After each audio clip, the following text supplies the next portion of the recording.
তো আজকে যাব হচ্ছে বিয়ে বাড়ি, আর এই যে জিনিসপত্রগুলো দেখছো এগুলো দিয়ে আজকে রেডি হব।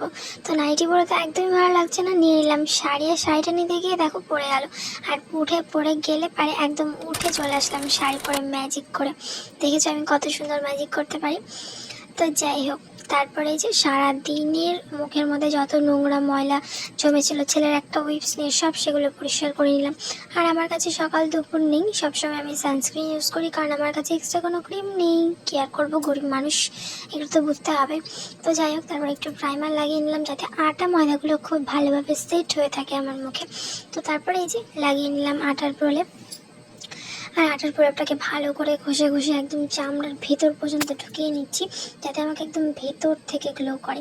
তো তারপর সেই ময়দাগুলোকে একটু শুকনো ময়দা দিয়ে একটুখানি সেট করে নিচ্ছি, তো যাতে মানুষের গায়ে আটকে না দেয়।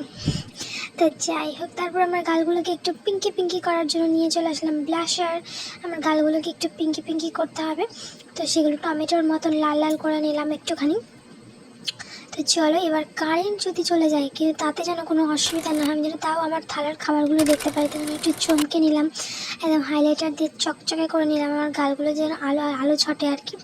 তারপর লিপস্টিক, কাজল, জানি না কেন আমাকে কাজল পরলে ভূতের মতন দেখা যায়, কিন্তু অন্য সবাইকে কাজল পরলে কিন্তু একদম হিরোইনের মতন দেখা যায়, মায়াবী চোখ না, আর আমারটা তো রাক্ষসীর চোখ। তারপরে এই যে মাথায় এই কাকের বাসাগুলোকে কী করবো বুঝতে পারছিলাম না, তারপরে এক জায়গায় একটা ক্লিপ দিয়ে বেঁধে নিলাম, কেননা খাওয়ার সময় ডিস্টার্ব করলে আমি খুবই রেগে যাব সেই জন্য। তারপর সিঁদুর পরে নিলাম, সিঁদুর তো লাগবেই, সিঁদুর তো মাস্ট। সিঁদুর পরে নিলাম, তারপর ভাবলাম এই কানেরটা পরি, এই কানেরটা মেলা থেকে কিনেছিলাম, ভীষণ প্রিয়, আর অপেক্ষায় ছিলাম কবে পরবো। তো যাই হোক, সেটাও পরে নিলাম। তো চলো, তারপর আমি একদম ফুল রেডি। আমাকে কেমন লাগছে কিন্তু অবশ্যই জানিও। আর এই যে আমার পাশে বোনকেও দেখতে পাচ্ছ, আর আমি গান শুনছিলাম আর আমি সাজছিলাম, তাই ভাবলাম শুধু সাজবো, গানের সাথে একটু নেচেও নিই। তো যাই হোক, এই দেখো আমি পুরো রেডি। তো চলো, বিয়েবাড়িতে আমাকে কিন্তু সব থেকে সুন্দর লাগতে হবে, তাই তো লাগবে, তো তোমরা কমেন্ট করো কিন্তু। তো যাই হোক, আমার সাজ কিন্তু কমপ্লিট। তো চলো এখন সবাই মিলে যাবো বিয়ে বাড়ি। তো চলো, শুধু সাজলে হবে না, ভালো করে খাওয়া দাওয়াটাও তো করতে হবে, তাই না?